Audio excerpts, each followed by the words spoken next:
Hi there, and welcome to Fantasy for the Ages, the show where father and son sit down and talk about, well, fantasy. I'm the son, Zach. And I'm the father, Jim. Thanks for being with us again today as we gather for another great episode digging into the Great Hunt. Woo! How you doing today, Zach? I'm doing okay. It's been a nice weekend of decent weather, and I enjoyed sleeping in this morning. First time in a while. You enjoyed sleeping in this morning? I didn't see you till this afternoon. I enjoyed sleeping in this afternoon. Yep. What about you? Great day to sit down for recording. Beautiful sunshine out there. It's lovely springtime. This past week was a really busy one for me. I had 2 different road trips. I talked about that last episode that they were coming. But now they've come. Now they've come. Very successful. With the vaccination status in place now, things are getting a little bit more back to normal. Your mother and I even actually went to church today for the first time in over a year. Well, we went twice for meetings. But, it was nice to just go to church just because. That was nice. So that's what I've been up to. All right. You're not hungover today. I'm not. No, you've behaved yourself this time. I haven't really drank a whole lot since then. I've been taking it a little bit easy, just letting my body be like, hey, don't do that again. Your liver will last longer that way. I know, it's crazy. Yeah. But you are now, for the episode, imbibing a beverage. What just you got? A little. I spiked up some coffee with a mixer thing. It's caramel flavored-ish, but with a mixture of Irish cream and Irish whiskey. So you can just kind of substitute it for creamer. Yeah, it's like spiked coffee creamer. That makes sense to me. All right. Well, I am drinking something that I've got the recipe for on our Instagram and a photo, and it's called the Knockout. As in, it's very attractive, or it will knock you out. Yes, that sounds good. I suppose if you drank too many of these, it would knock you out, but it's really not too strong. The heaviest part of the alcohol is peach schnapps, and schnapps is not an overpowering liquor. Then there's some tequila and vodka, and that's where it can get a little fun. And then a bunch of orange juice. So there you go. And it's tasty and somewhat peachy. Orangey and peachy. Exactly. Well, I want to start out our content today by giving a shout out of appreciation to one of our listeners. Woo! Yeah, someone who interacted on Twitter with us this week, an account called Asha Not Yara. I didn't get that at first, and then I realized the difference between book and show of Game of Thrones. There we go. Found it. That's right. I don't know her real name. I do know it's a she that's there in her account. I mean, you can lie about those things, but why would someone, right? It's her preferred pronouns. That's right. Sorry, it's her pronouns. Preferred is technically not the proper way to say that, because it's what they identify with. We're diving too far off the trail here, so... I'm showing my generation and understanding. You are. At least the best I can. Anyways, this past week, she recommended our podcast to her followers, the people who follow her Twitter account. And she specifically said, Fantasy for the Ages is her favorite Wheel of Time read-through podcast. I know we already thanked her on Twitter, but just want to say again, thank you. And since I know you're listening, you'll hear this eventually. We love hearing that the content that we are having such a great time producing is hitting home and being enjoyed. I personally just really enjoy that you can enjoy it yourself. Plenty of times I sit here and go, I don't know, I'm just talking with my dad. But if it's something that you guys can enjoy, that's part of why we want to share it with you. Yes. So that's awesome. And we keep striving to make sure that what actually then drops is worth listening to. It's not just us rattling on, rambling away. I mean, we try to be engaging. Sometimes. And I try to edit sufficiently. Oh, thank you. Yeah. Thank you very much. As you said, I keep the good stuff for me and the make bumbling me seem stuff dumb. for you. But It's great. I want to highlight an aspect of her recommendation of our podcast. Mm-hmm. She described it as being funny and sweet, as well as full of tinfoil theories. Now, I thought I knew what tinfoil theories might mean, but I looked it up to be sure. And I believe she's referring to the balancing act that we manage as we talk about what the various foreshadowing and events with future implications may mean, while intentionally playing stupid about what we already know as we maintain our spoiler light focus. Oh no, I love giving all of you listening various theories and maybe spoilers about things that are totally untrue. It's great. But they were probable. They could be true. When you They read could it. be. That's right, So we're putting it out there. But yes, we do know what actually happens. And yet we're letting first-time readers enjoy the possibilities. And people who've read it before, when they hear us giving a particular nod or a pregnant pause at a moment, they know why we're doing that. Like when I talked about Loyal last week and how well he could run, and then I stopped before saying too much. First-time readers don't know what I might have said. Our veteran readers are like, oh yeah, we gotcha. Yeah, running's fun. Well, I'm glad to see that our style here is working for this particular listener and probably for many others. With that said, I'll remind all our listeners that episodes like this one, our Wheel of Time read-through content, will continue to shoot for spoiler light. Yeah, we'll spoil some things slightly, but not really. Only in ways that we believe will elevate the experience for a first-time reader, highlighting the foreshadowing, emphasizing the things that they naturally wouldn't have necessarily realized were so important on the first time through. But not giving the big things coming up away. That's right. So if we succeed, it just makes it that much better reading the book. And if we don't, hopefully we fix it in editing. Hate mail can be sent to notus@gmail.com. Oh, that's my other account. But if you choose to listen to our midweek specials, or you join us on our Patreon and become a supporter there and get our patron-only content, spoilers are the name of the game. It will probably happen. Beware.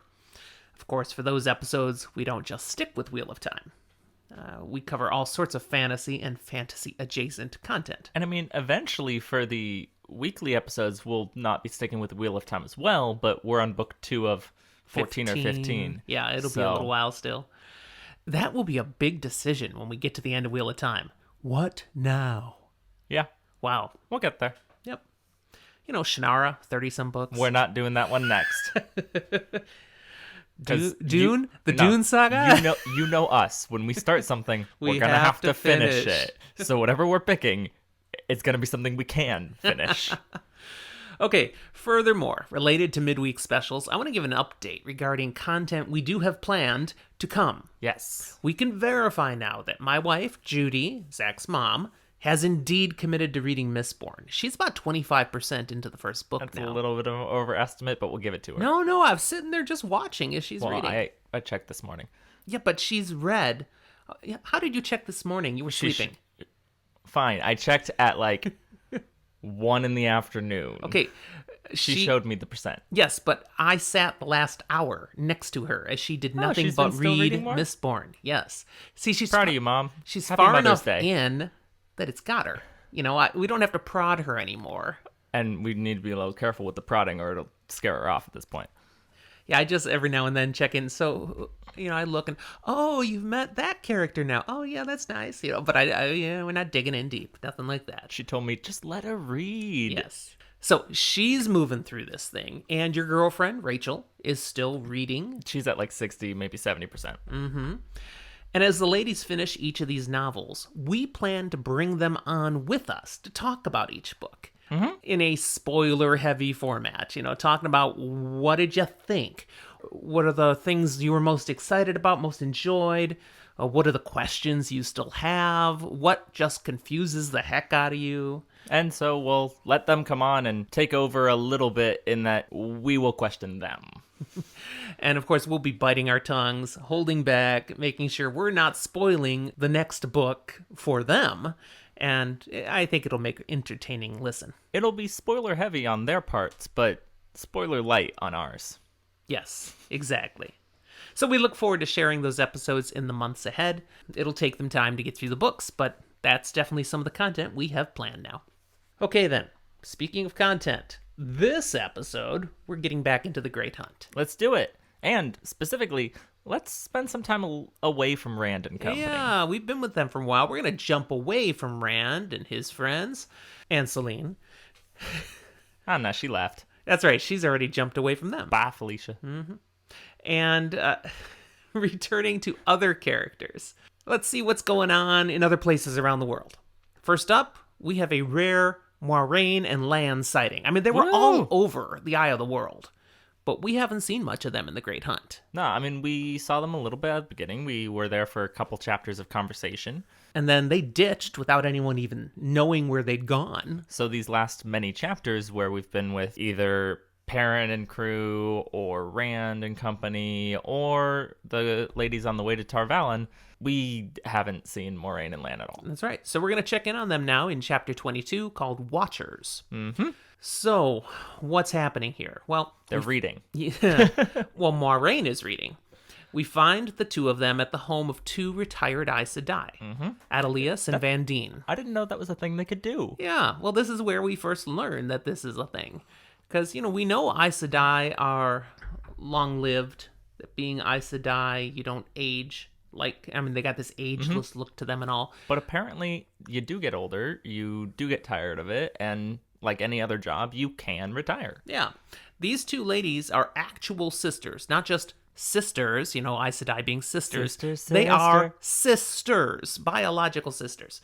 And they were both Aes Sedai for a long time, and then went into retirement, so they don't do the work Aes Sedai must do. Instead, they found some nice little cottage in a farming community. I believe they're working together on like a book. They are trying to write The History of the World, Part 1 by Mel Brooks. No, not that history. Sorry. The History of the World Since the Breaking. Okay. And so they're doing a ton of research, and they're pulling things together, and this is what they do. They have no job now. They're retired. They putz away at this. And so they have all sorts of resources they've gathered. First-hand materials, documents, and Moiraine has come here to go through their stuff as she's trying to puzzle out what more does she need to know about the Dragon Reborn. So these two sisters, Adelius and Vandene, Yes. they have accumulated a lot of knowledge, partially because one of them is a Brown. We covered a little bit with Varen previously. Would be Adelius. She's the Brown sister. Yes, and Browns are the bookie, the readers, all that stuff. Yes. But Vandene, it turns out, while she's a green, she's got a bit of brown in her too, because they're both digging into this. And they've been close-knit their entire lives, let alone careers. They have. Now, retired in this farming community, nobody knows they're Aes Sedai.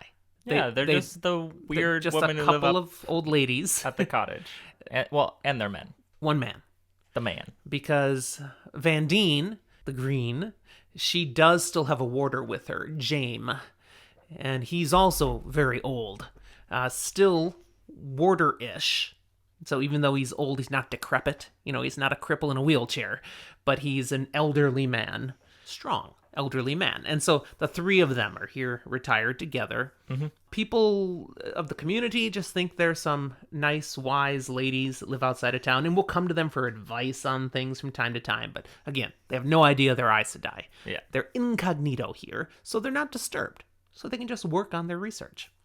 It's a nice way to go. Moiraine specifically came here to this farming community in Arafel, where the ladies have retired, because nothing's going right. She spent 20 years pursuing, researching, searching for the Dragon Reborn. And now, to put it bluntly, the shit has hit the fan and it's spraying all across the country. She and Swan had a plan, and it's gone kaplooey. And now they've had to let Rand just go his own way. But even the way they were gonna let that happen, take the horn to Ilion. That fell apart. Yeah, because you got Trollocs and Myrdril breaking in and stealing the horn, and then breaking out Padden Fane and stealing the dagger from Shader Look. I mean, all this crazy stuff has happened, and why is this happening? What's going on? In a way, Moiraine is carefully trying to take a step back, look at all the pieces, and see, okay, what's connected, what's not, how does this fit? Is this the right path still, even though it feels so different than what I expected? Yeah. So that's why she's here. But when it actually starts in this chapter... That's not what we're talking about. No. She and Lan are reminiscing. They're reflecting on... Well, Moiraine starts out with back when they first got together. Which is apparently something they don't really acknowledge very much. No, there's kind of a silent agreement. Let's not talk about those awkward days. We don't talk about it. But she's bringing it up anyways. And to learn more about it, read New Spring, the prologue's not the right word, the prequel that Robert Jordan wrote between books 10 and 11. Yeah, it seems very evident. There's a couple chapters in New Spring that go through what gets described in this series of a couple paragraphs. And to me, it very much seems like Robert Jordan went back to this paragraph and went, okay, I need to make sure that this interaction they talked about ends up in the book. Yep. Now, why it happens here is Moiraine is using the reminiscing to lead up to sharing an uncomfortable truth. The text makes it clear Moiraine has actually been thinking long and hard how to bring up this topic. Mm-hmm. And what she shares with Lan is that she has done something rarely done these days. She has made arrangements that should she die, her bond with him, the warder bond, will automatically pass to another Aes Sedai sister, a green Aes Sedai named Morel. Mm-hmm. And we learn she has done this for the following reasons. When an Aes Sedai dies, her warder will be driven to get revenge, typically dying in the process. I got the impression that it wasn't like he would be directly driven, but she knows Lan well enough to know he would be driven. No, there is more to it because the bond has an emotional connection between the two. So any warder, because there's a history of this with warders, any warder would be distraught at the loss of the Aes Sedai and is going to react. I don't know. I felt like I trusted Lan's strength of character enough that, yes, that would be in there, but it's not like it would force him to do it. He just probably would choose to do it. But there's more to it with Lan. She knows that, okay, if he couldn't actually strike out, or even if he was successful in avenging her, she knows that next he'd go back to the Blight and he'd basically fling himself at the Dark One himself. What apparently he was doing before. Yes. So she sees he would throw his life away if she's gone. And the fight that they are a part of, that they've committed the last 20 years to together against the Dark One, preparing for the last battle, it's too important for Lan's life to get thrown away if Moiraine is gone. He's too important a warrior. So, as events are drawing to a head, the last battle's clearly getting closer, she's recognizing anything could happen. Any time over the last 20 years, she might have died. Many times she almost did. And Lan saved her. And other times Lan almost died and she saved him. But the stakes are higher now. So she recognizes, I could die anytime. So I've taken these steps to make sure you won't if that happens. I do kind of love Lan's reaction of, all right, hold on. You might die. What have you done that I don't know about that you're planning you might die? And Moiraine kind of dodges it a little bit, just being like, yeah, we're way more dangerous. The stakes are higher. It could happen. And yet I don't think she's actually done anything so much yet. No. But hint, hint, there may be things she does, and she's probably thinking, I may have to make choices ahead that could put me in great danger. Now, as a quick poignant aside here, when I first read through this chapter, most of it kind of went as a blur.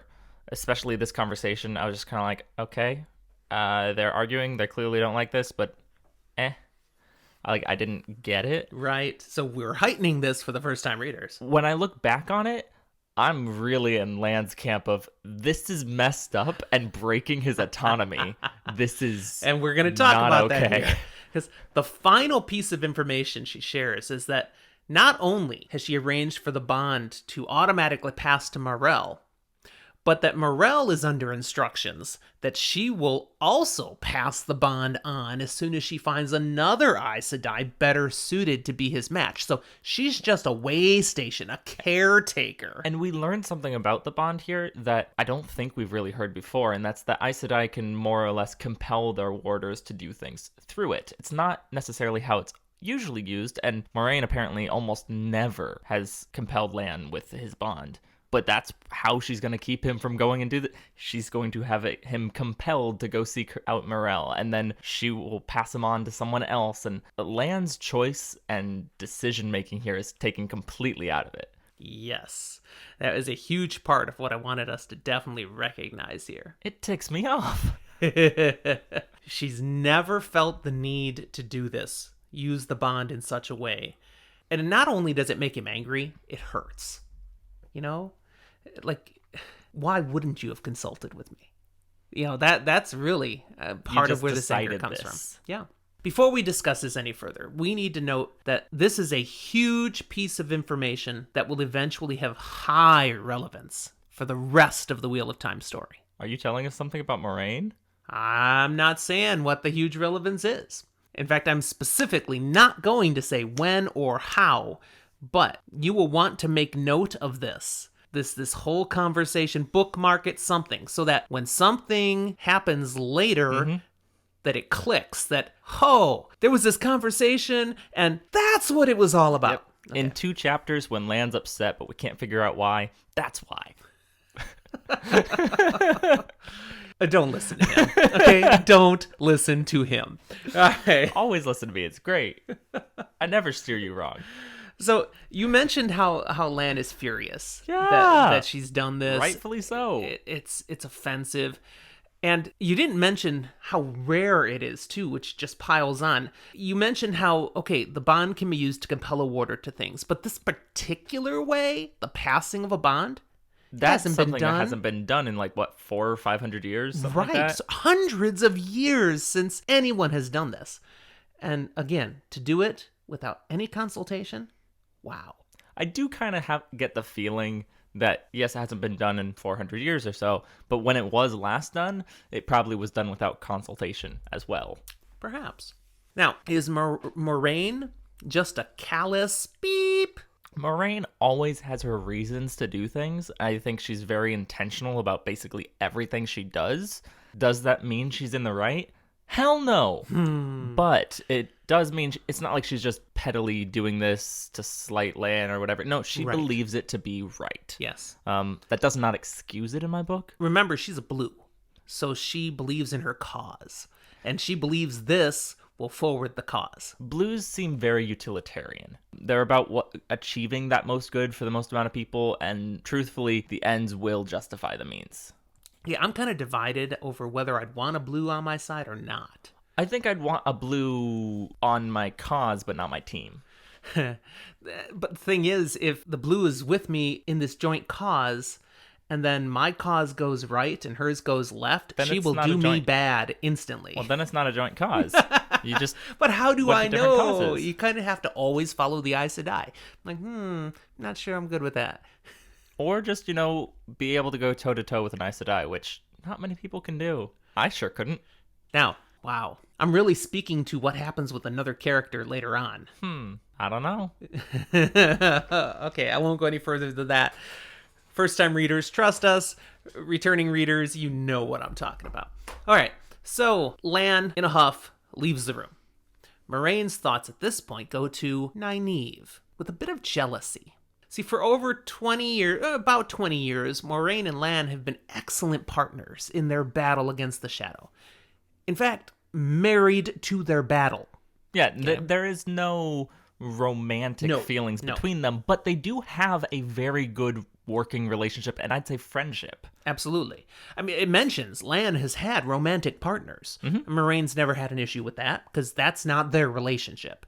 Moraine's never been one of those romantic partners. No, but Nynaeve, she's broken. Broken's the wrong word, but she has messed with the relationship. There's cracks that never were there before. And she resents that. Well, I think the most important thing that makes this difference here is Lan has had physical partners in the past. Nynaeve seems to be a potential romantic partner. A life partner. There is a difference to the type of relationship and bond that is being had there. Yeah. I mean, Lan says he remains completely committed to his bond as warder. But he also hesitated. Well, yes, he did. And remember, the bond, they share not just a connection, but there's an emotional and mental connection involved. She can't read his mind. No, but she can sense there's something messing with his absolute 100% commitment to her. And let's go a step further. The next thing that kind of happens here is kind of Lan leaves, Vandene comes in. That's kind of where we're reaching in the story here. And as Vandene is entering, one of the things she notes is a comment about Lan. That he seems bothered, distracted. That's a man who's got a woman on his mind. Yeah. Moiraine is really feeling that if this just goes on, eventually Lan's going to ask to be released from his bond. And Van Dien the Green thinks, oh, Lan and Moiraine, there's something there. Maybe Moraine's finally, like, developing romantic feelings with her warder. And no, it's... Lan's mad at Moiraine, but he's also got Nynaeve now on his mind because that's the last thing they were really kind of in their brains. You can understand Van Dien jumping to that, though, since she's green. It makes sense for her, but she's so off the mark. Yeah. And yet there is a piece of truth, just not the way she thinks. One last thought about Moiraine and why she talked to Lan about all this. She is still struggling with how does she feel about Nynaeve, about Lan's feelings with Nynaeve. She's not entirely sure what she should do with it, but it is impacting what she has decided to do about his bond. I don't think we'll say anything more about that right now. Yeah, I'm definitely not saying anything just because while I might have said something before you said that, now I'm not. All right. At this point, as you said, Van Dien enters. She comes in with some tea, and we're going to shift completely. The conversation jumps to now that Moiraine is looking for information. Now we get to talk about the books. Yes. All these resources that are here. This is why she's come. And she has grabbed a ton of different resources from their personal library. Which is totally okay and makes sense because their personal library is full of things for, the history since the breaking. Now, I want to list the specific things the book itemized. And then I want to challenge you, based on what we've seen already in the books to this point, to speculate. Okay, what could you draw from this? Why would Moiraine be researching these particular topics? So, the topics are the Trolloc Wars, the Watchers over the Waves, the legend of the Return, the Horn of Valeer, Dark Prophecy, the Forsaken, Shadar Logoth, and Prophecies of the Dragon. Okay, so, starting from the top.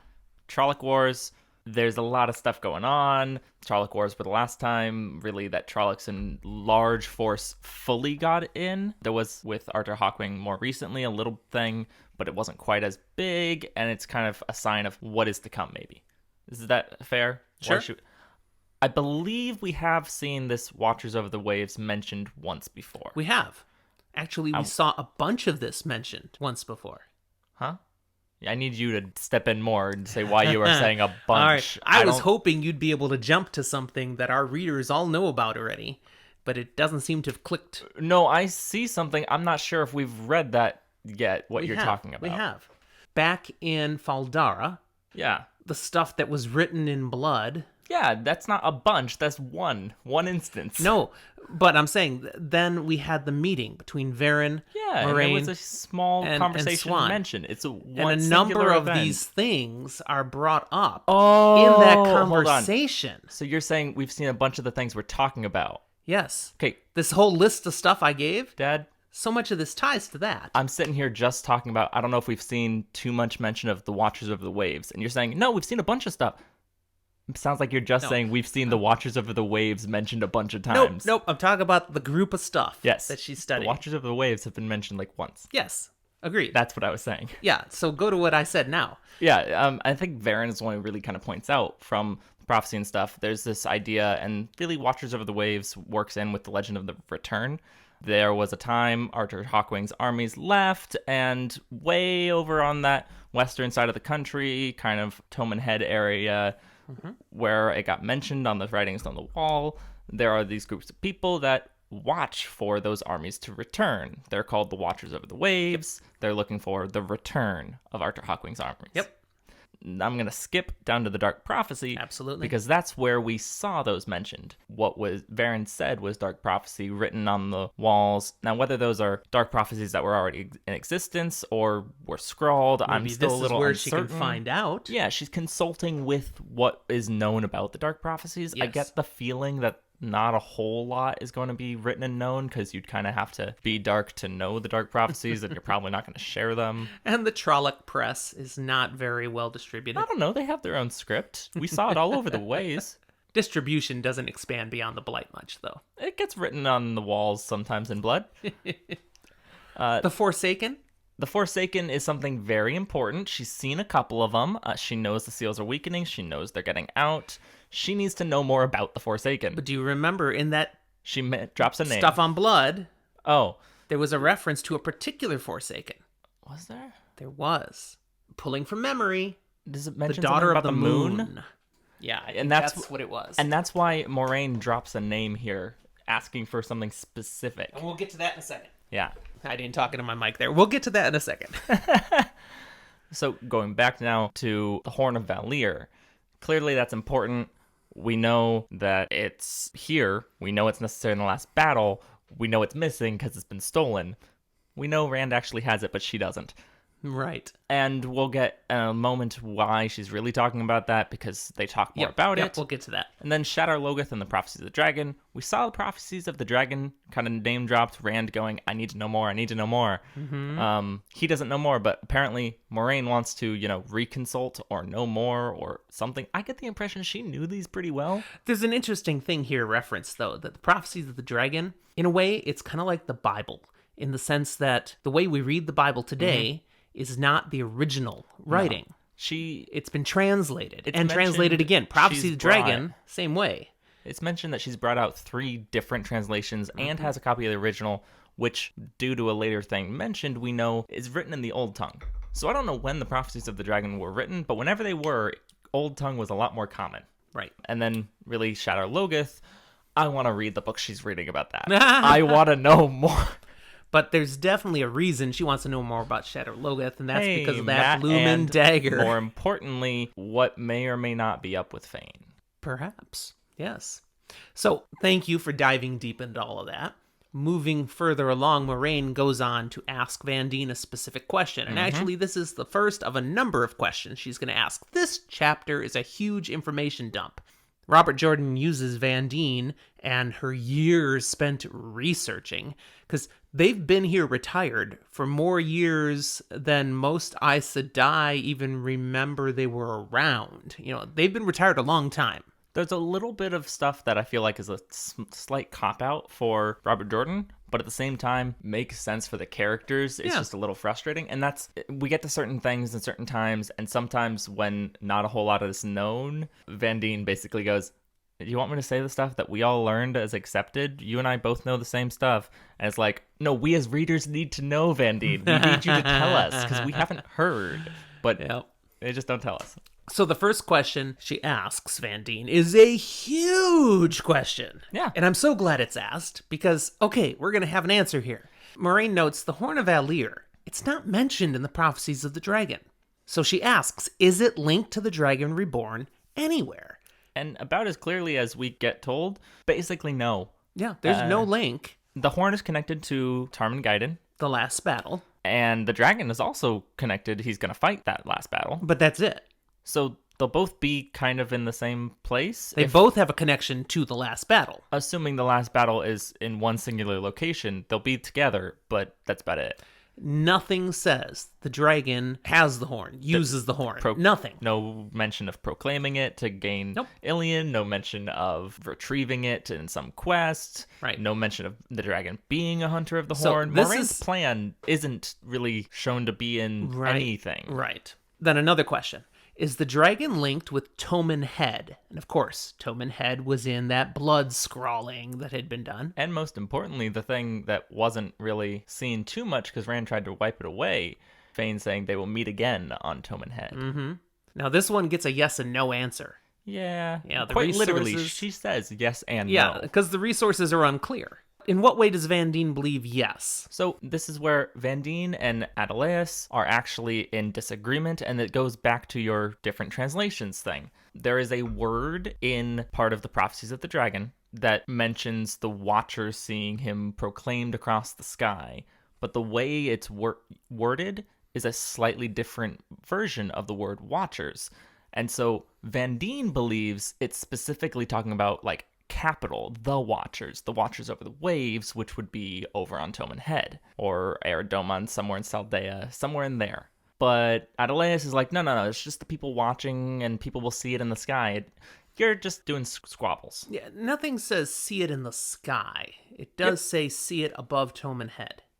Where is above Toman Head? Well, on a map, above Toman Head is very obvious then, because we always look at north as above. Above Toman Head is Eridoman or even Saldaea. I don't know. I took it literal. No, because it's nonsense. Why would it be in the sky? So above Toman Head, they're translating that it'll be somewhere up in Eridoman. And, Saldaea is where that dragon, maybe false dragon, maybe real dragon, Mazrim Taim is at.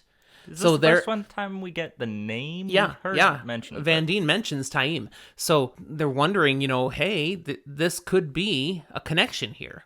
But anyways, I do want to highlight again, this is one of those spoiler light moments. Hey, above the watchers shall he proclaim himself, bannered across the sky and fire. Oh, you do have a sky reference. It's literally in the prophecy. But not in the sky, across the sky. Technically just bannered across. It's not across. But yeah, it makes it seem like there's going to be some sign in the sky. Across the sky. Okay, if a plane flies through the sky... I want to see a plane drive through the sky. Planes drive all the time. It's just when they're on the ground. If it flies through the sky and makes, skywriting, you would say the message is written across the sky. It's still in the sky. Okay. Well, I do want to highlight, again, for our first-time readers in particular, it's highly significant and important to understand that phrase, to remember that phrase, above Toman Head. And I want to point out and make significant that my dad called me out and I was right. You know I'm going to edit that out.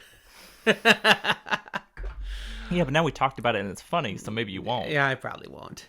Most of the things I say I'm going to edit out, I don't edit out. You edit out sometimes saying you're going to edit it out. But again, first time I read through this, right over my head. No significance to these comments. And above your head? So reading the second time, I was like, oh! So we're trying to do that for you. Okay? Oh, I just feel it. Okay. Then we get Moiraine asking about Shadar Logoth. I want to know more. And she wants to know why a Fade would take something that had come from there. Again, the dagger. Which, it seems to imply Moiraine believes a Fade did. Yes, that's what she knows. And she's not giving Van Dien any information. She's only asking questions. Mm-hmm. And so Van Dien can only work with what she's hearing. But, so Van Dien's response is clear. Yeah. A Fade would not take it. A Fade would never do that. I misspoke there. A Fane would take. A Fade would not. A Fane would, not a Fade. Those Fades, they're not afraid of a lot, but this is something that they do fear. Shadar Logoth was consumed by hate. Mm-hmm. But that hate was initially targeted at the Dark One, at evil. But it became so great it consumed them, even. But it still would consume the Dark One. I mean, it's still targeted. There's nothing about the evil of Shadar Logoth that's going to be friendly to the evil of the Dark One. Not at all. They are antithesis. And Van Dien goes as far as to say, the Dark fears Shadar Logoth just as much as we do. Yes. Then Moiraine moves on to another critical topic. She asks about the Forsaken. You mentioned this earlier, specifically Lanfear. And Van Dien answers, well, just a couple things, because there's not a lot known about the Forsaken. And this is also kind of one of the ones where, one, there's not a lot known. Two, what is known, we both know, so I'm not really going to say anything. She does reference that she's known by the nickname the Daughter of the Night. That was in the prophecy. I said Daughter of the Moon earlier. No. Daughter of the Night. That's a different thing. Yes. 9 different things. Yeah. Linked to the dragon Luce Theron Telamon. That's another thing we know about her. But that's about it. What? Just made me laugh. I don't know why. Okay, we have to share now. Again, I have prepared notes, people. You guys know I do this. I write some things up and we reference them as we're talking. We don't read just off a script, but I have notes. What we've learned time and time again, autocorrect doesn't like fantasy names. Autocorrect is real, man, and it makes us struggle. And yeah, this time it's pretty cool. It's not Luce Theron Telamon. No, we want less Theron Telamon. Maybe give me less. This might be funnier to us than anyone who's listening. I don't know why I'm finding it so funny. I just am. Anyways, again, doesn't know anything else about the Forsaken. And really, all the Forsaken, about all we know really are their names. That's it. Now, from all of these questions, Vandene leaps to one of her own. She's connected some dots, and she says, do you know where the dragon will be reborn? Or if he was reborn. Has he already come? And cue the dodging questions. Yeah, Aes Sedai shifting time. It's a really easy, great, it's an amazing way to divert this. Oh, she did a great job. She says, the Amelin seat knows as much as I do. Which is true, because they're in cahoots. And would I simply be here asking questions if the Dragon Reborn was around? Well, yes, but Vandene immediately goes, oh, no. Right. And Vandene goes on to share a common expectation Aes Sedai have regarding the dragon. That when he does come back, when he is reborn, the entire White Tower, all hands on deck, absolutely, they will bring their entire power, their full power to bring him, to capture him, basically, and protect him until the last battle. Because nothing can happen to him. He must be there for the last battle. Well, she shares a little bit of a interesting perspective in that she doesn't directly say that. She says she's more of the opinion of that. She says all hands on deck will be necessary to deal with the dragon.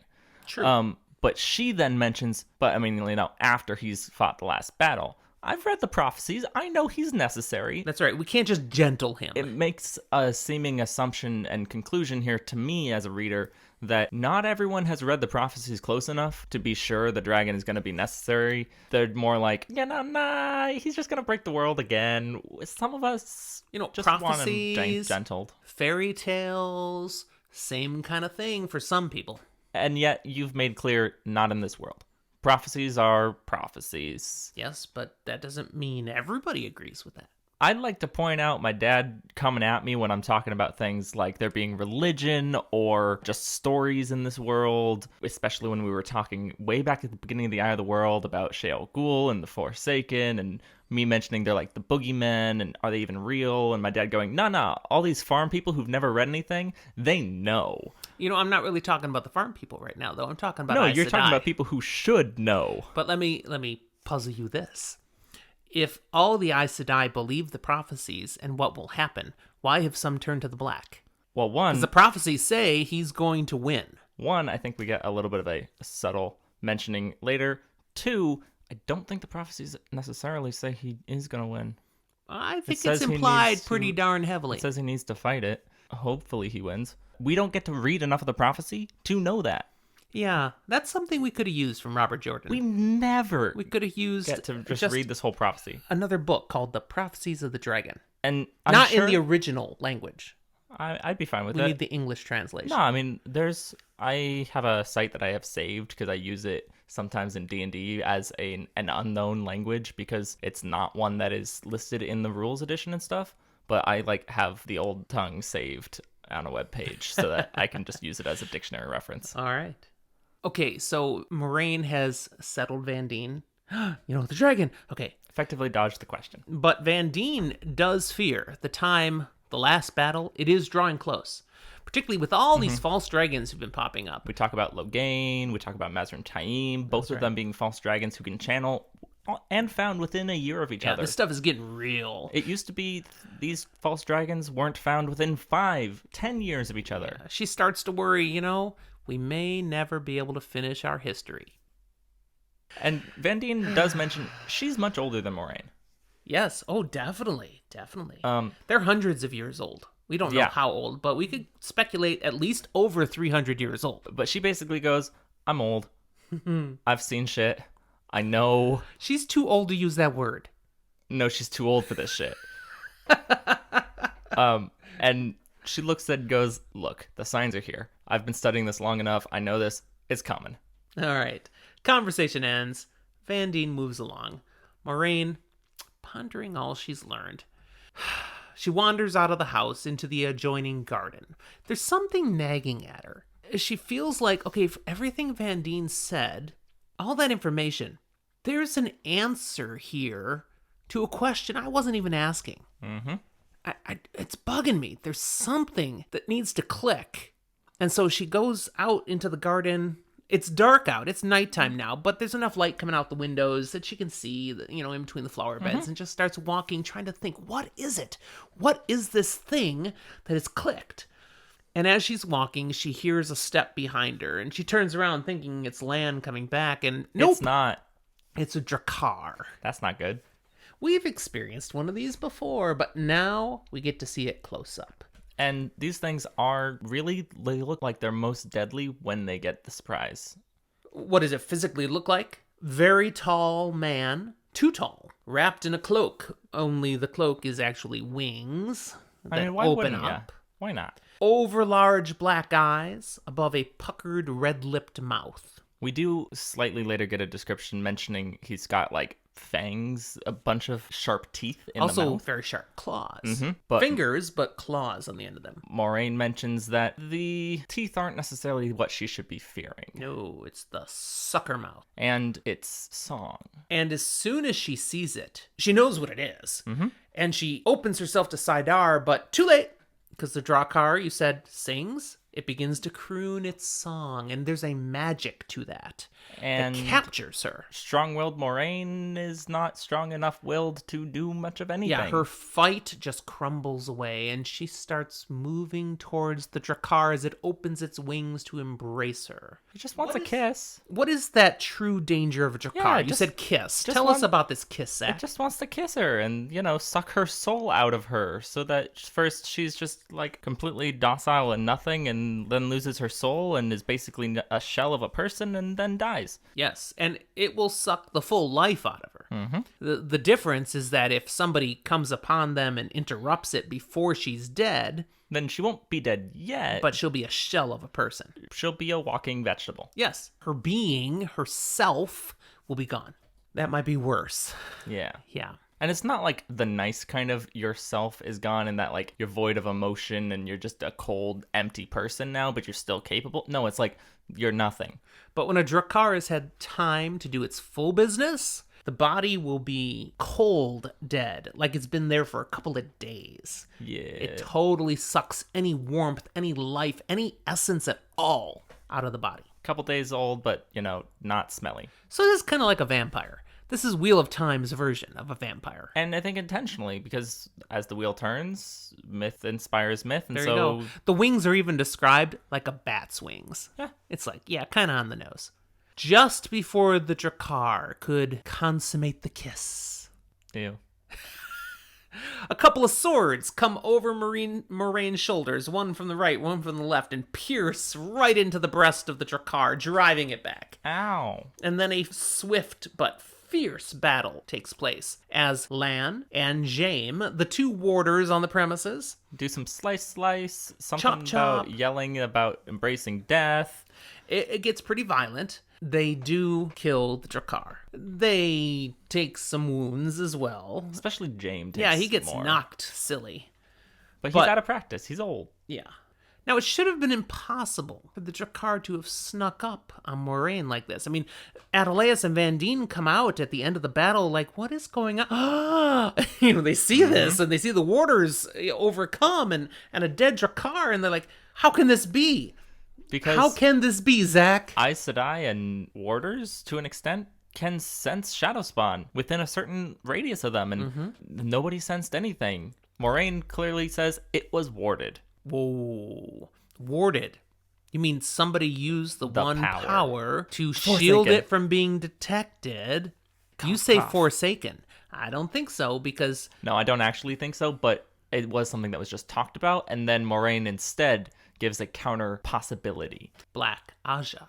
Which, of course, we officially say there aren't any, but clearly there are. Well, unless you're Leandrin, and then you officially say there are some. She told, what's her name in Faldara? Lady Amalisa or something. She did. She talked about She Black straight up just Aja said, being a real there are thing. Black Aja. You are right. So, we've had confirmation in the text that Black Aja is a thing. So again, Aes Sedai who serve the Dark One. And that's gotta be what's responsible for this creature being able to get so close. Adeleas, Vandene, they're like, what could have brought a creature here? Adeleas is the one saying that out loud. Vandine's just kind of looking at Moiraine, and you can see she's thinking about the questions you've been asking, and the Dragon Reborn, and Dark Prophecy. And Moraine's like, I'm gonna need to be leaving now. Clearly, it's time to go. And Vandene is like, so if you found the answers you need? Are you going somewhere where you'll find the answers? And Moiraine responds with a profound line. I may have already found one I did not know I sought. I only hope I am not too late. Okay, so we've reviewed the questions, Zach, and all the answers Moiraine got. Yeah. What other question, answer, do you think she's discovered in the midst of this information? What she went in the garden trying to ponder, what is it that has clicked for her? What do you think? At least not right now. I never really had in my brain a specific thing of, this is what it was. I was just like, it'll get there. I have a theory, and that it has clicked for her, that there's something more about Pat and Fane. That's what I think she's finally You think figured that's out. the moment of her... With the Yeah, Dark I'd Prophecy, say with the Shatter Logoth information, and, that's fair, and all this, 'cause- I think it clicked. There's more to Pat and Fane. Pat and Fane is critical. I think that's what's dawned on her. What we clearly saw with her interaction with Vendine, I mean, yes, she was being kind of coy and trying to sneak her questions in, but she seemed to believe a Fade did take the dagger. And it would be a fair thought that through this, she's kind of gone, wait a second, no, maybe Fane is more, and more of course, death. Through the book to this point, we know that already. Moiraine doesn't have that information, but I think she has enough information now to have reached a conclusion like that. And there's something bad going on. Yep. Anyways, that's the end of that chapter, and it was long. Yeah, we're almost an hour already. Okay. I did say to Zach before we started recording, this is going to be a long one today. We have 2 more chapters to go. I'm sitting here going, long 1, long 2, I don't know. It's still going to be long for these 2. So, let's move to chapter 23. It's called The Testing. Yes. We move What back are we to testing? Tarvalon. Is this standardized? No, totally not. Cool. Although it is done in the same way everybody else does it, so it's kind of standardized. And yet it is personalized. It is. It's adaptive. Sure. Yes. Use your educator words. I did. Jargon, baby. So we're back at Tarvalon. We're in the White Tower, and something big is about to happen. We're going to see Nynaeve go through her accepted test. I don't know how big it's going to be. It seems to be not that large of a room. Ha!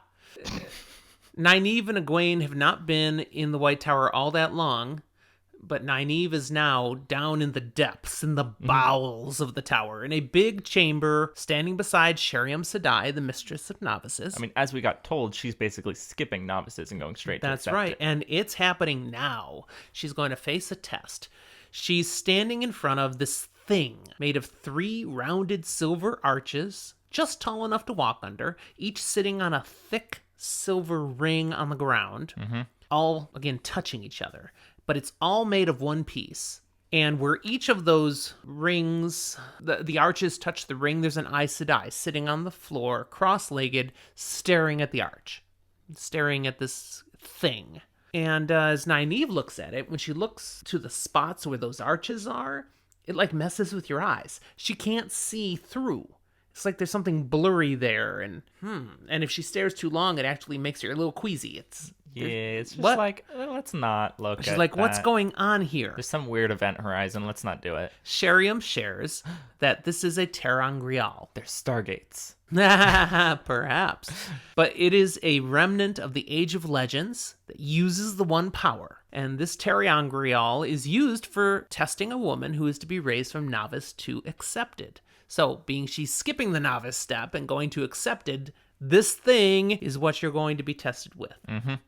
Now, Nynaeve doesn't know much of anything, so Robert Jordan uses her as the vehicle to ask questions so we can learn stuff. And truthfully, all of these things are things she probably would have learned as a novice. Totally, but she skipped all that novice stuff, so Sheriam's gonna give her some terse, short, but important answers. She's a little naive here, but she is still trying to figure out about these novices. We learn Angrial, Sa-Angrial, and Ter-Angrial are all objects created with the one power that use the one power. Angrial and Sa-Angrial allow a one power user to draw more than they otherwise would be able to do. Terangrial are special and fun and different in their uses. They use the power themselves. Some of them require you to be able to use the one power, and some of them don't. That's right. They're designed to do specific things. And again, sometimes you have to channel into them to make it do that thing, but others, no, anybody can use them. So we hear really 2 mentioned here that are Terangrial. One that needs someone to be able to use the power, and one that does not. The one that does is these rings. Mm-hmm. The one that does not is a rod that is held by Aes Sedai when they were raised full sisters. It mentions specifically that it is not one that needs to be channeled into. I thought you did. No, I did too, and I was just reading it and went, what? Well, we're going to drop a name for it. You'll learn the name later. They don't give the name here, but it does no harm to tell you. It's called the Oath Rod. Because they swear oaths on it. That's right. When a accepted is raised to full sister as Aes Sedai, they use another ter'angreal. So you don't walk through arches again. You use this rod and you hold it and you make vows. And the vows are binding to you because of the rod. So you are literally unable to break them. And this is part of what makes an Aes Sedai truly an Aes Sedai now. They swear these 3 vows, and then the whole world knows they can never break these. The vows are to speak no word that is not true, to make no weapon for one man to kill another, and to never use the one power as a weapon except against dark friends or shadow spawn, or in the last extreme of defending your own life, that of your warder, or that of another sister. And once upon a time, Aes Sedai did not swear on the Oath Rod. They didn't do this. But as times have changed, this is something they implemented so that where people were starting to fear Aes Sedai and mistrust them, now they know Aes Sedai all swear these oaths, and it's allowed Aes Sedai to still have a positive influence on the world and not be just treated as witches and distrusted by everyone. I may take back my statement and look to edit some of that of the Oath Rod not being one that needs the power, because it doesn't actually say here, even though I do. The way that it's written, we're talking about like one or the other, and then goes, one other we have in the tower, and so it was written in a way that was confusing, but I don't think it actually is. Never mind. No, it's okay. You can be wrong. I don't mind having those in the I was episode. doubting myself because I always did think, like you, that it was, and I just, in my rereading here, went, wait, is it not? And no, I think I'm wrong. Now, we learn a little bit more about ter'angreals here. The art of making them is lost. Over the 3,000 years since the breaking, we have Aes Sedai have no idea how to make ter'angreal anymore. Yep. And they only use some of the ones they have. They have many in the tower, but they don't know what a lot of them do. No, and in trying to figure out what they do, they've lost sisters. Some have died trying to, experiment with them, use with them, and they've died as a result. Others have just been lost. Well, they've been burned out.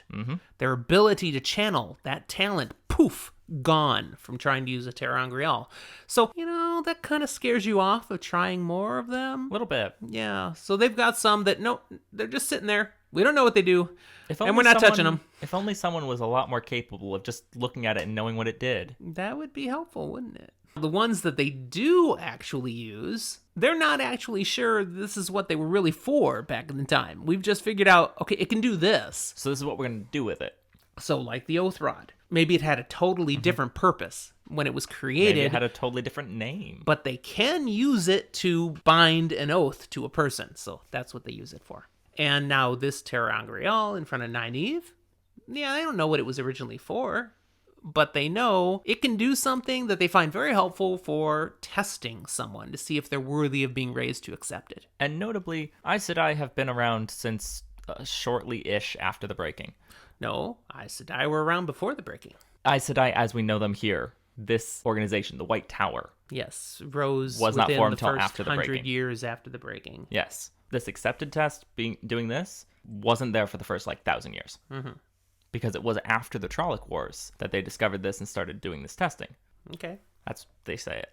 All right. So as we look at this test, what do we know about it now? Nynaeve is going to need to walk into each of the 3 arches. And something weird's going to happen. She's not going to get fries. These are silver arches. Not golden? Not golden. Aw. Each time when she walks into an arch, she's going to experience her greatest fear. That's great. I love it so much. Yeah, that's about how Nynaeve's feeling. If she succeeds in facing her greatest fears 3 times, she will become accepted. Now, Sheriam reveals 2 key things here. Once Nynaeve begins the test, she has to finish.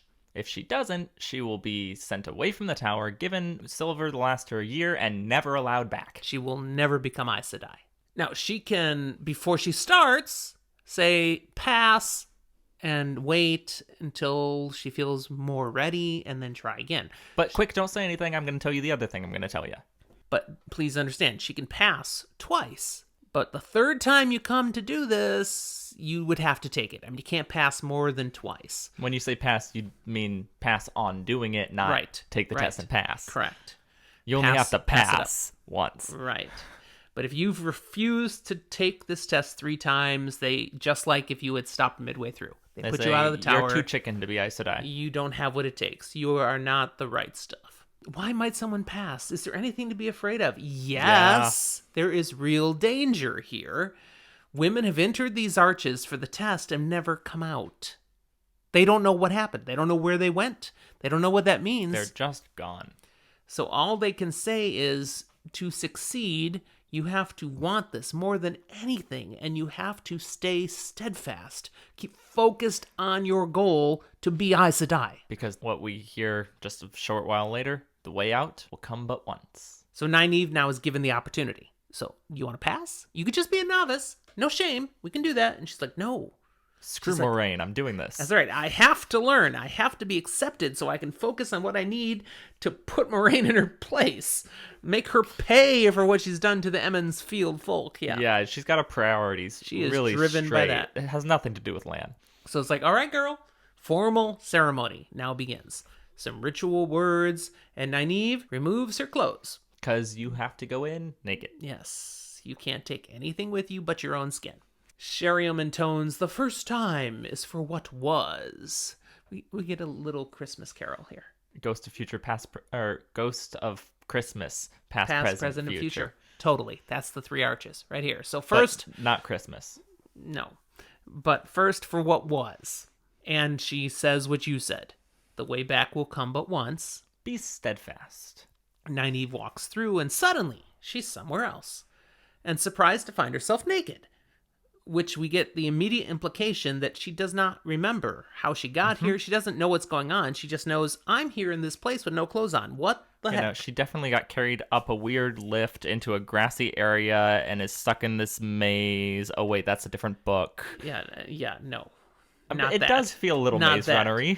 But the maze is made of stones, which is like Maze Runner. Yeah, it feels very Maze Runner. But it's not grass under her foot. It's dirt. Yeah, it's a labyrinth of sorts.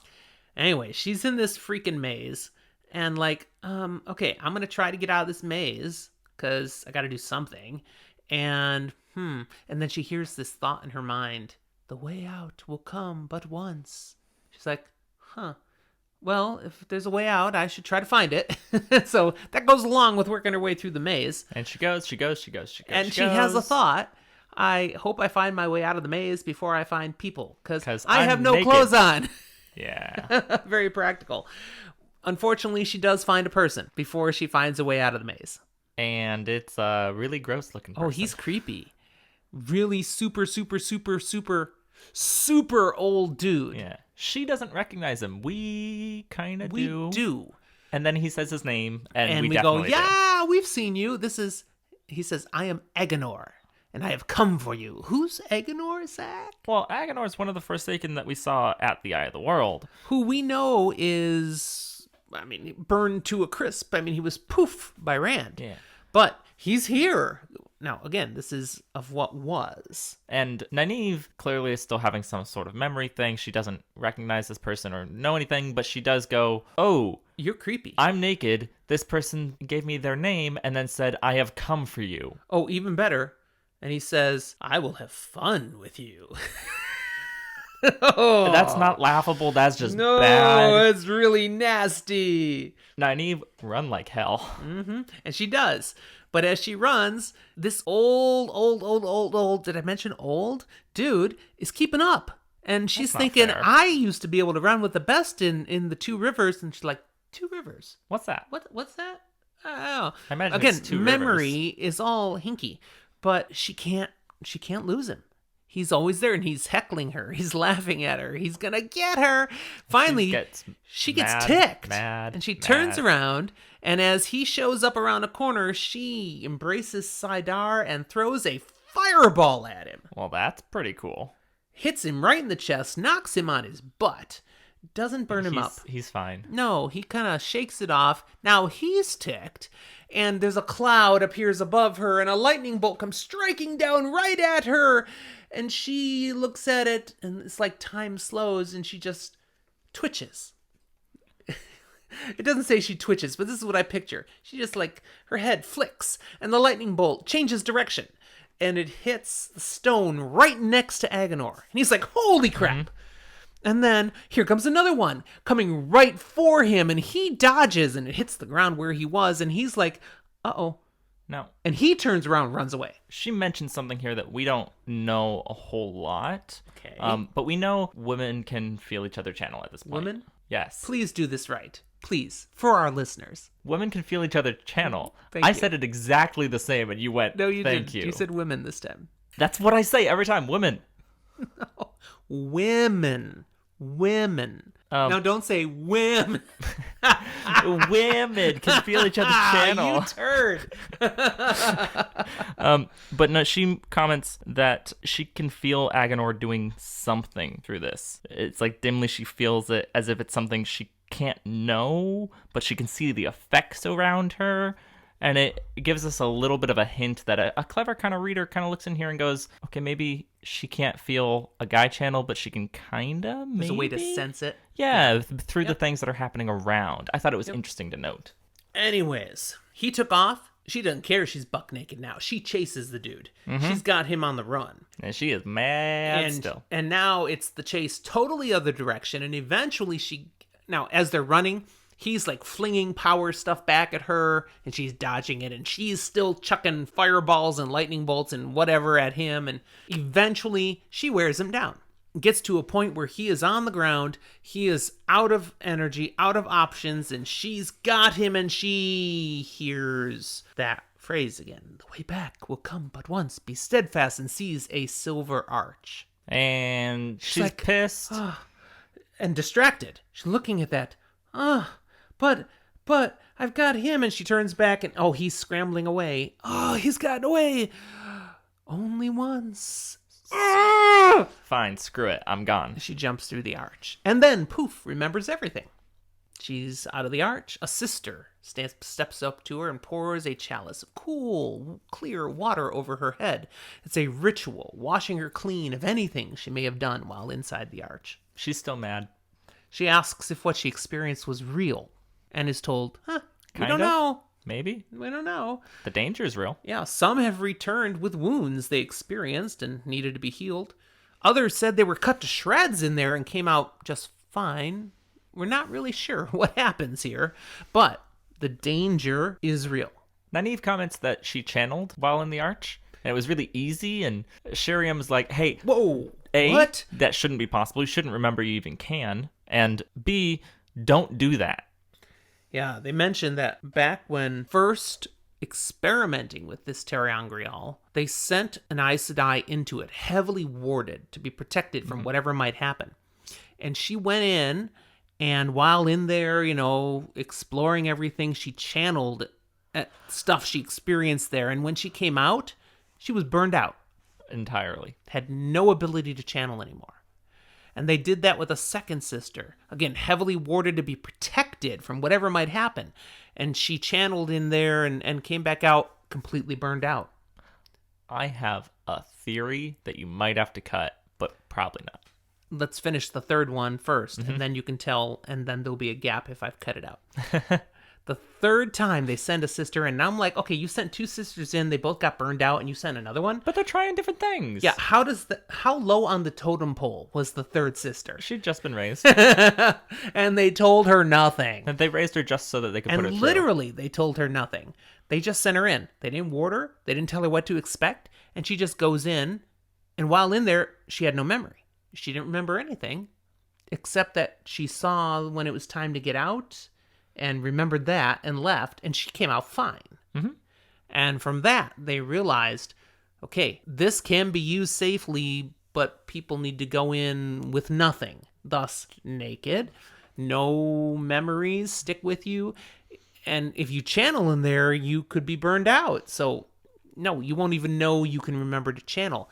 She's like, so, Nynaeve, you shouldn't have remembered you can channel, so, Okay, when you go back in, don't channel.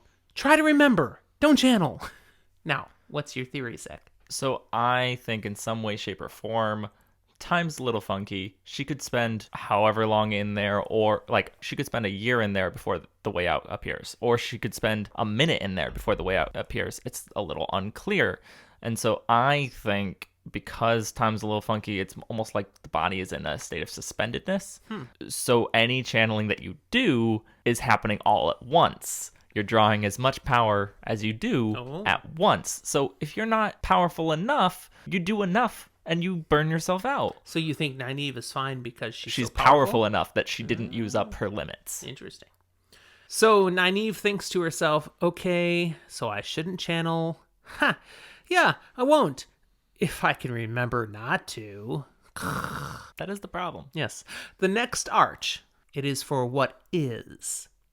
Nynaeve enters and finds herself in Emond's Field. She's back home.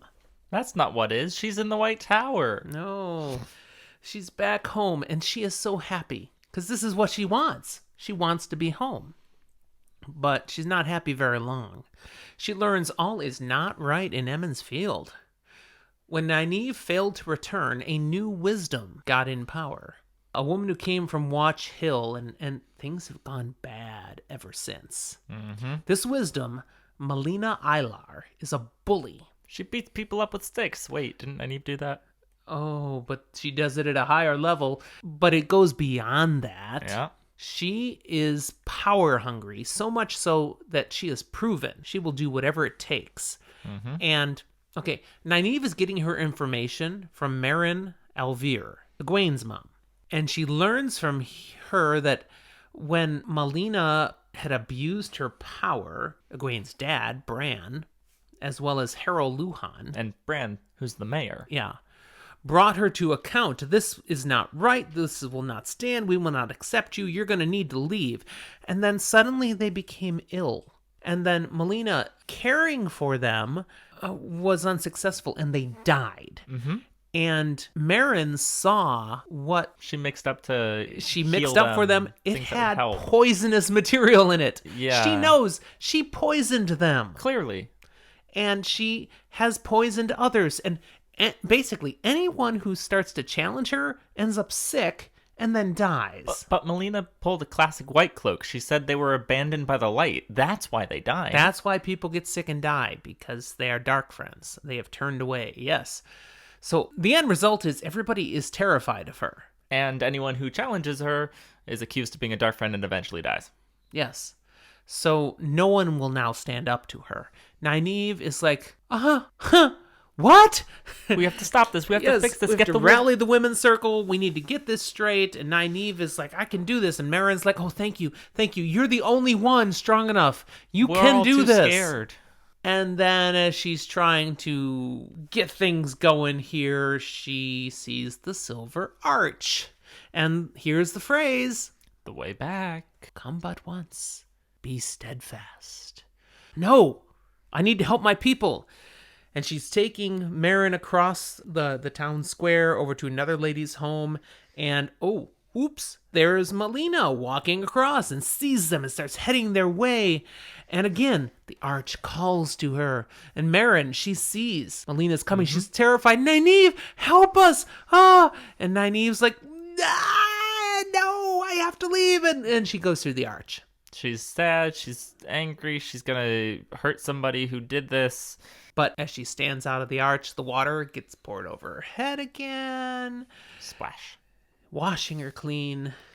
And she asks Sheriam, it's not real. Tell me it's not real. And she can't really help her with that much.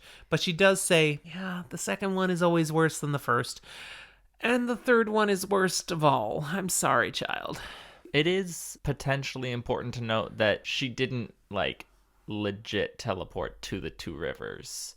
Or at least not the one that exists that we know of. Yeah, we don't know how this is really happening, but we've already encountered things that take you to other places that are like where you are. And so we know to a certain extent she's not here. She's probably not in the real Emond's Field. That doesn't make it not real. It just doesn't mean that what she saw is what actually is there or not. But it could be. And that is terrifying. Yes. But again, Sheriam points out, yes, this is horrible. No one's going to argue with you about that. It's horrible. That's on purpose. Because to be Aes Sedai, you have to want it more than anything else. Which is nothing can pull you away. Dumb, because the first 1,000 years of this organization here, they didn't even have these arches. But that's what they're at now. For the third arch, we're talking about what will be. And Nynaeve is like, I just got to get this over. And she runs into the third arch. And suddenly everything is wonderful. It's wonderful all the time. Yay. What does she find? She's in Malkir. Isn't that covered by blight? Yeah, not anymore. Oh. This is a beatific, gorgeous setting. You can see the 7 lakes of Malkir in the distance, all looking amazing. And you said Lan. Yes, Lan comes riding up on a horse and jumps off and comes up and sweeps her up into a hug and lifts her up, kisses her, has to lift her up because she's way shorter. Back. This is marvelous. And guess what? He's king. She's queen. Yeah, she does kind of push him away, and she's like, wait, what? Well, and there's something wrong here. And the book doesn't really explain it totally, but there's something wrong because Nynaeve knows this isn't real. Mm-hmm. And yet part of Nynaeve believes it's real. There's a conflict within her. To be real. Oh, she totally wants it to be real. But she's like, no. And in fact, as she sees the setting she is in, her immediate impulse is to reject it and to find the arch. Let me out of here. Not this. So much so that Lan's like, are you okay? He's concerned for her. What's wrong? Can I help you? And she's like, I can't take this. Give me Agenor again. And then she's like, Agenor? What? Where'd that come from? The memories are all confused. And he calls Lan. He's like, are you well, my love? And she's like, don't call me that. I'm not your love. I can't marry you. And he's like, that'd be quite surprising. I'm pretty sure our kids would be upset to hear that. Yeah, we've been married for years. What? We have kids? And apparently they have 3 children. Yeah. Nynaeve is loving what she's hearing from Lan, and at the same time rejecting it. I have to leave. Finally, she sees the Silver Arch. Mm-hmm. And she hears the way back will come but once, and she turns to go, but Lan reaches out and grabs her. And again, what's wrong? And tell me, anything that's wrong, I will fix it. I love you, Nynaeve. And then even says, I feel like you're losing. I'm losing you. What is going on? Stay with me always. And she's like, no! Well, she says she wants to. She wants to stay. She buckles. And the Silver Arch is gone. Yes. She realizes, if I stayed with him, this would be freaking incredible. This is everything I've always wanted. Why not? I could just stay. But wait a second. If I stay, Egwene is left alone in the White Tower, and Moiraine never gets what's coming to her. And what about Rand, Matt, Perrin? I'm abandoning them. Her duty says to her, I must go back. But the arch is gone. The way already came back, but once. So Nynaeve then does something she's she not was told supposed not to do. She channels. And she even remembers at that moment she was told she shouldn't channel, but I don't care. She channels. And there's a freaky thing that happens here. It's not my notes. I wasn't going to put it, but we're already, we're going to be over 2 hours long at this point. So I'm going to throw it in now. She bitterly, okay, open yourself up as a flower and embrace Saidar. And she pictures a flower with big nasty thorns. Okay, that's going to come up in a moment. Mm-hmm. And she embraces the power and she pictures the Silver Arch where it was again. Be there. And it shows up. And she pulls away from Lan. He's like, don't leave me. And she does. And she jumps through the arch. And she gets through and remembers everything. Falls to her knees. She's I hate you. I hate you. I hate it always to die. She's yelling. You're yelling. Yeah. I might have to lower the volume on that in the recording. And or apologize to Mom. And Sheriam, she's there. She raises her up. Yep. They all come through feeling this way, saying just this sort of thing. And, child, what is this? And she looks at her hand, and she's got this big black thorn driven through her palm. It's not just like in her hand. No, it is through enough that it is on both sides of her hand. It goes through her palm. Nynaeve did this to herself in reaching for the power. And it's both hands. but pulls him out. She'll be fine. And they heal Heals her up. But you can see there's like little scars on the palms of her hands and the backs. And then Nynaeve looks around and she's like, oh, there's a few more people here now. And yeah, the room is full of Aes Sedai. When they get here? There is one for every Aja and the Emerlin herself. And Nynaeve walks up to the Emerlin. The Emerlin has the final chalice, pours it over her head, and Sploosh. welcomes her in, accepted of the White Tower. Yay. End of chapter. All right, one more. Chapter 24. Let's do this. New friends and old enemies. Now we jump to Egwene. We're still in the White Tower.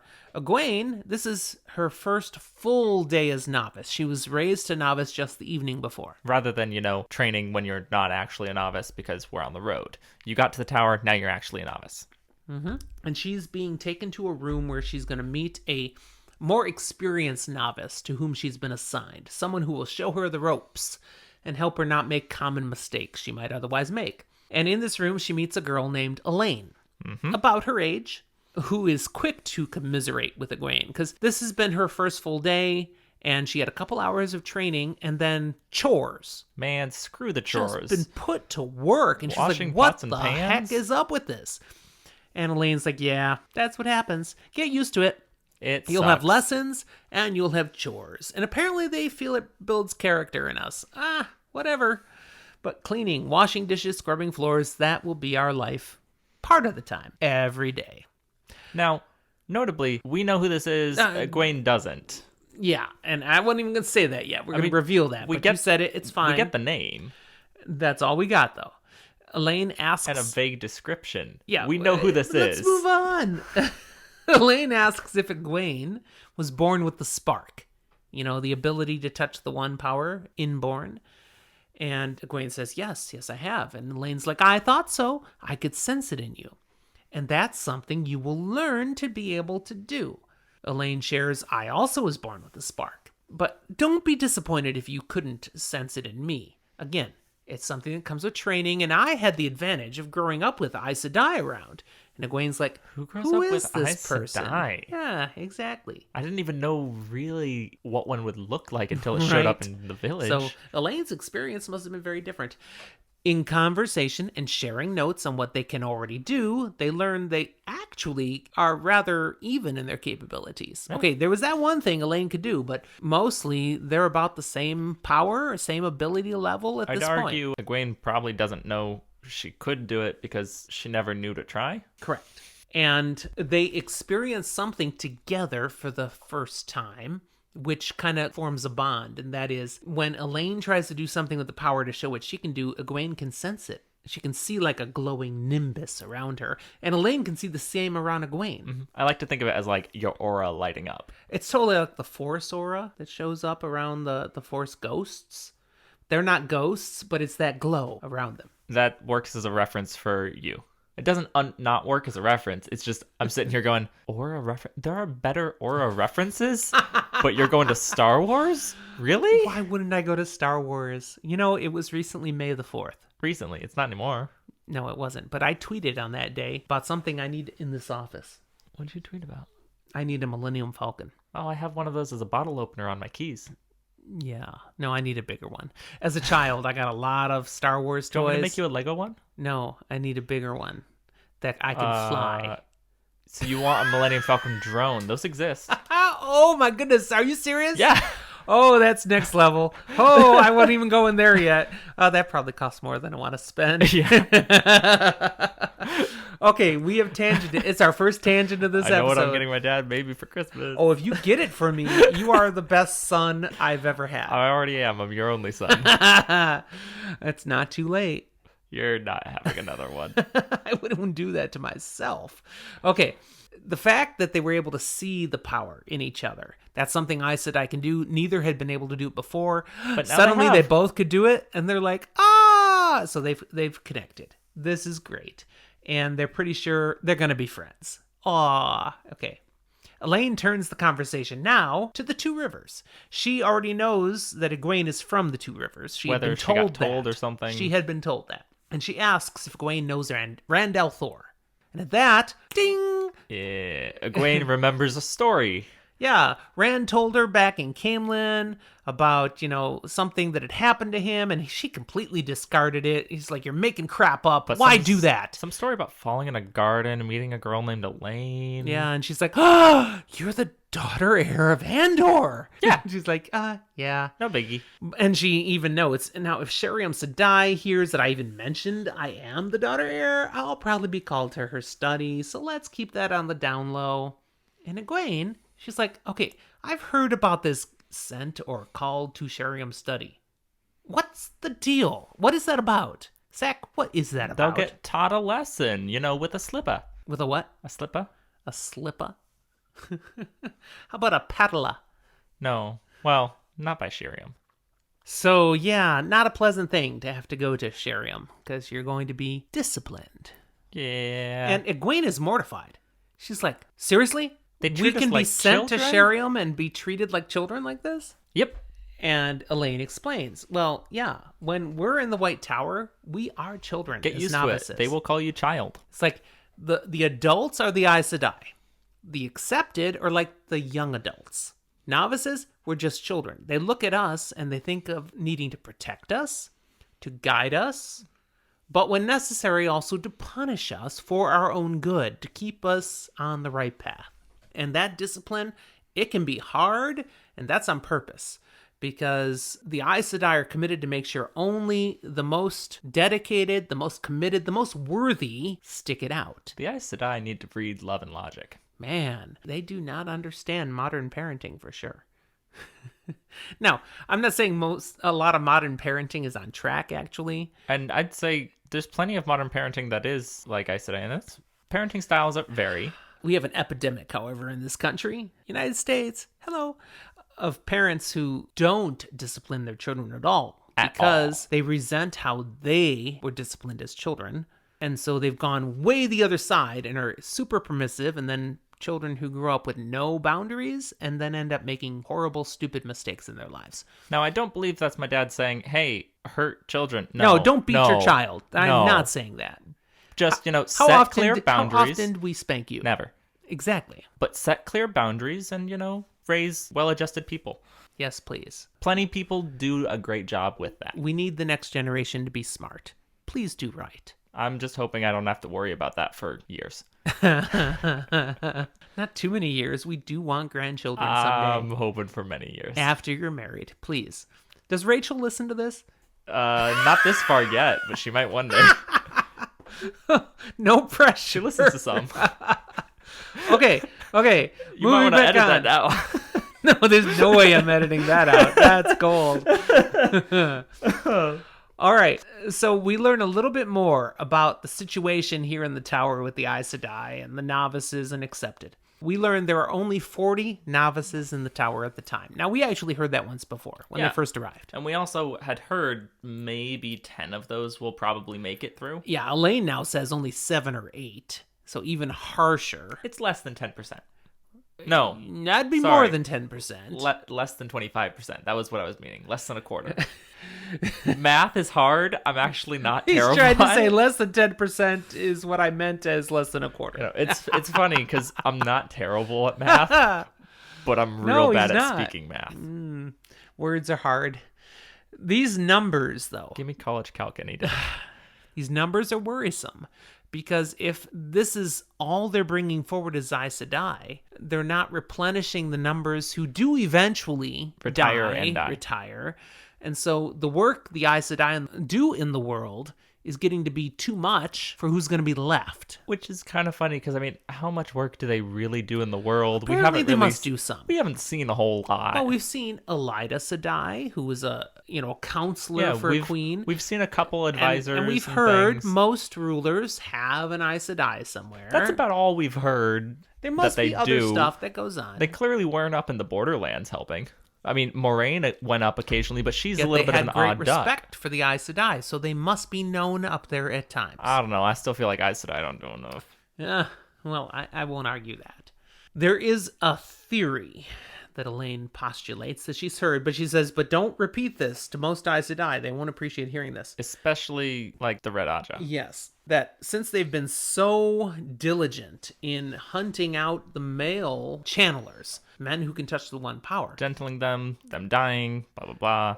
Basically, the Red Aja has spent 3,000 years doing this, squashing any man who can touch the One Power, that it's been culling the herd. Especially when you also consider that many Aes Sedai never worry about getting married, having kids, anything like that. Greens, but that's maybe about it.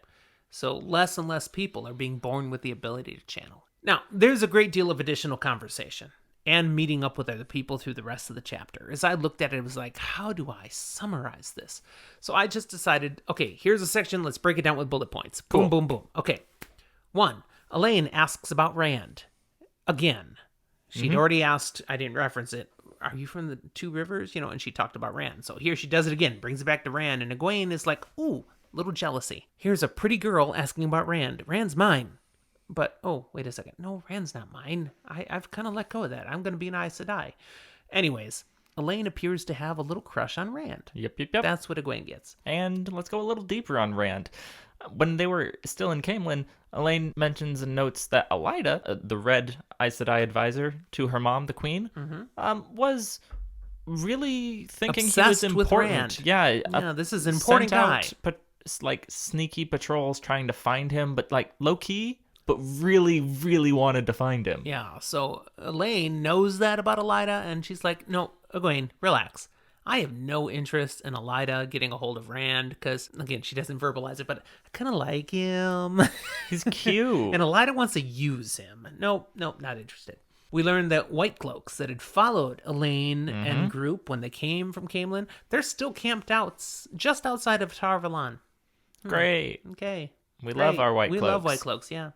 Elaine shares there are 2 other girls here in the tower who know Rand. And Egwene's like, holy crap. What? I danced with a guy once. Everywhere Rand goes, women remember him and flock to him? What the heck? Sorry, Egwene, you're just not apparently as Taviran. So the first that's mentioned is Else Grinwell. Did you know the word chit? Yes, I did. Did you have to look it up? No, but it's not like something common in my Because vocabulary. Elaine describes Else as a lazy chit. It's not something I would usually it's not think in of the or common use. vernacular now. But yeah, apparently Elaine has learned Rand and Matt had stopped at Else's family's farm, and we had that back in the Caemlyn Road chapter, We saw back in it. the Out of the World. And their talk about the greater world had inspired her to leave her farm and come to go Tar see Valon. some of that world. Come But to Tar Valon. Elaine's like, yeah, I don't All think this. she'll be here much longer because she's lazy as dirt, and all she really does is sneak away from her chores and gawk at the orders. She likes flirting more than she does working. And if you remember, all she did back on the farm was gawk at Rand and Matt working in the barn.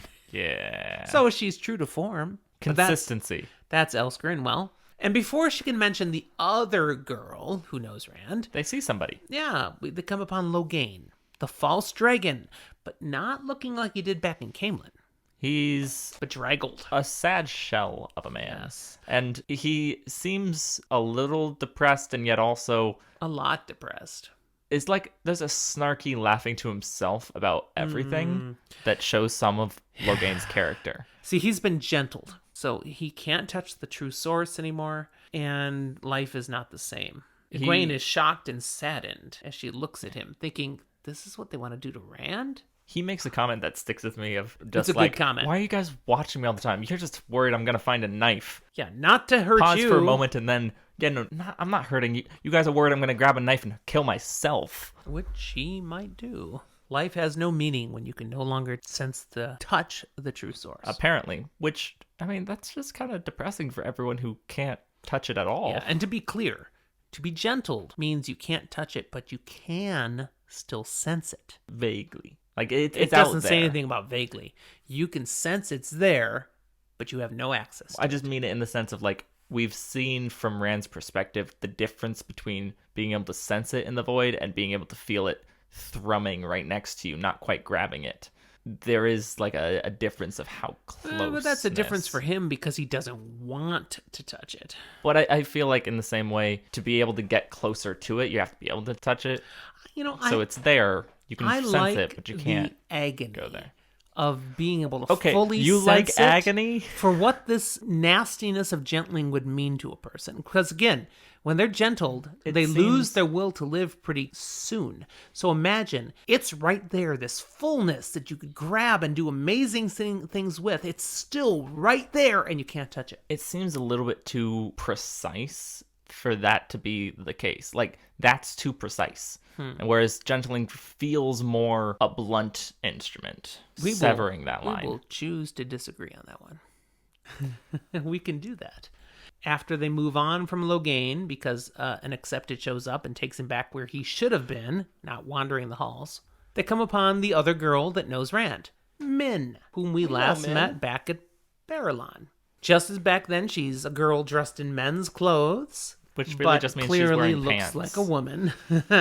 Egwene and Min, they recognize each other right away, actually.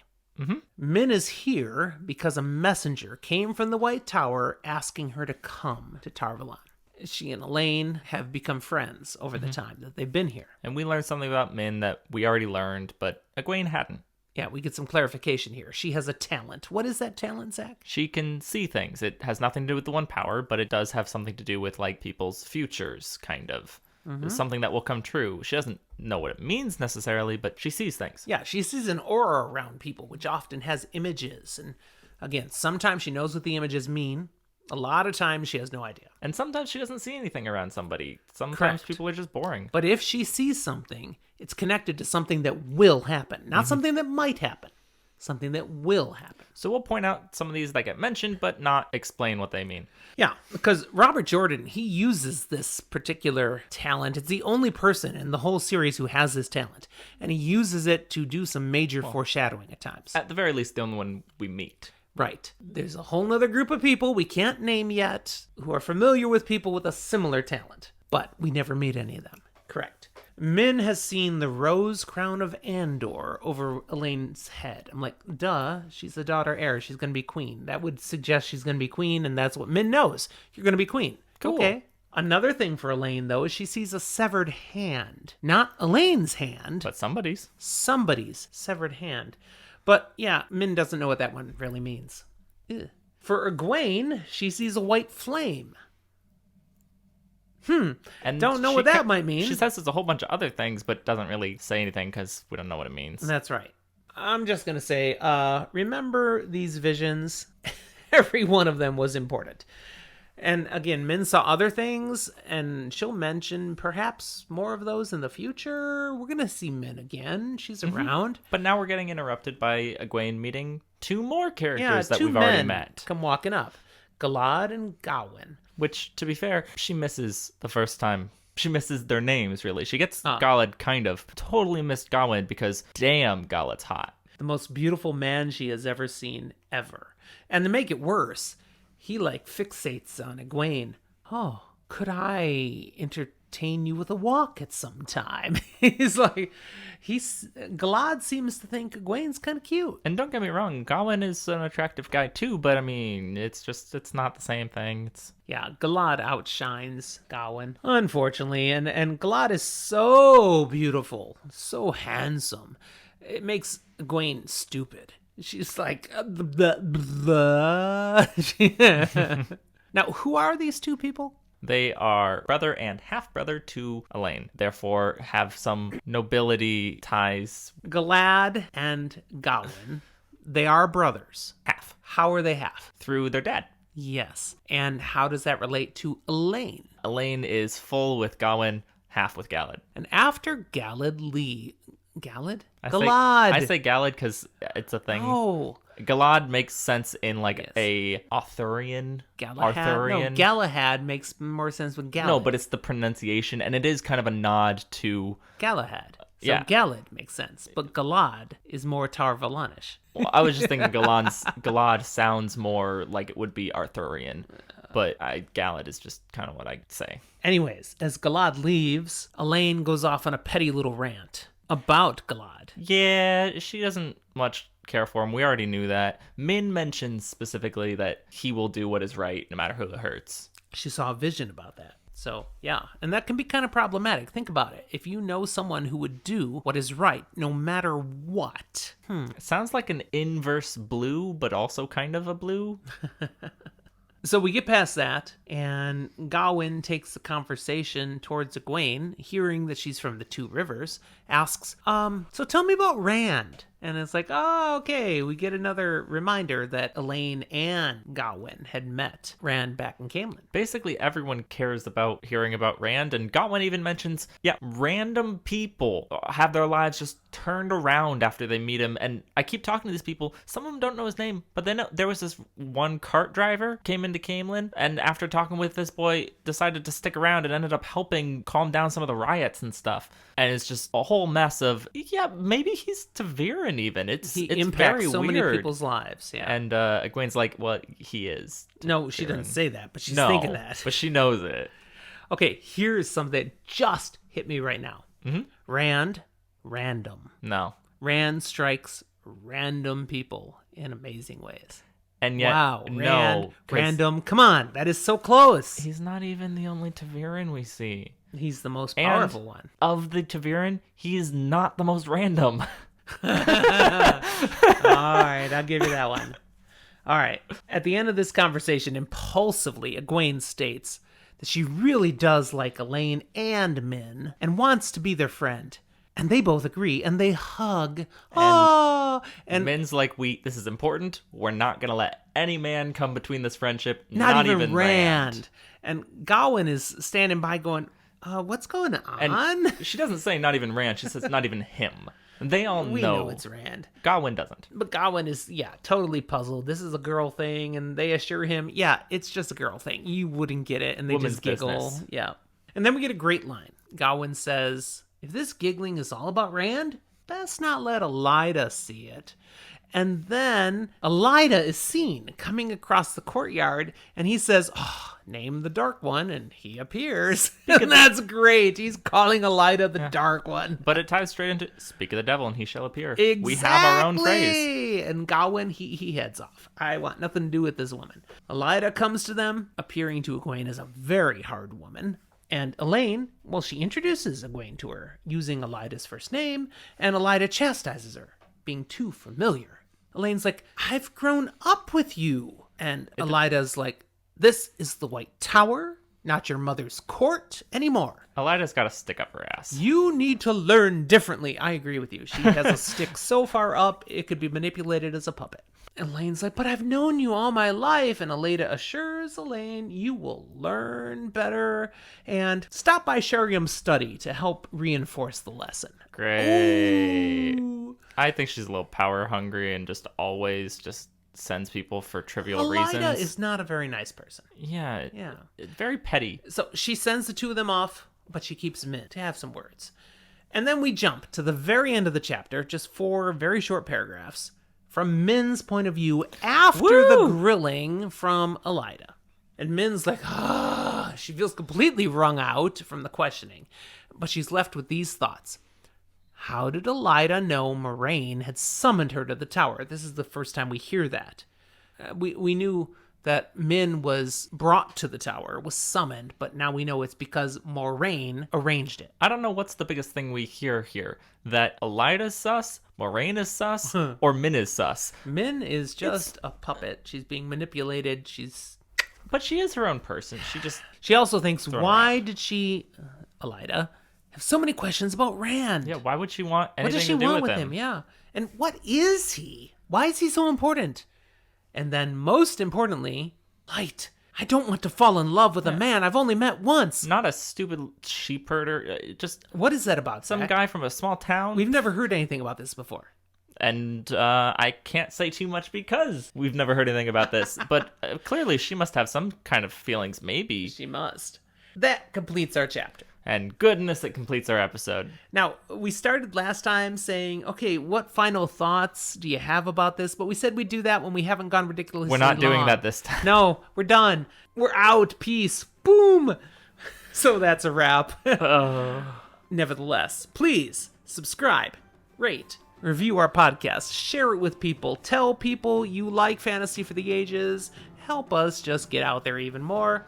We do encourage you to connect with us any way you want. You got fantasyfortheages@gmail.com. Twitter, Facebook, Instagram, or come chat with us on Discord. And if you would be so inclined, we would love to have more people supporting us on Patreon. Help us offset our costs for this passion we have. We keep doing it out of our own pocket. It's not that much out of our own pocket other than the few $100s we did pay for a microphone so you could hear us without going, ouch, that's painful. We appreciate any support that you feel moved to give, even if it isn't a financial support. But if that is something that you feel driven to do, we welcome it. Absolutely. All right, that's all you got, Zach? All I got. That's all I got. We'll talk to you next time.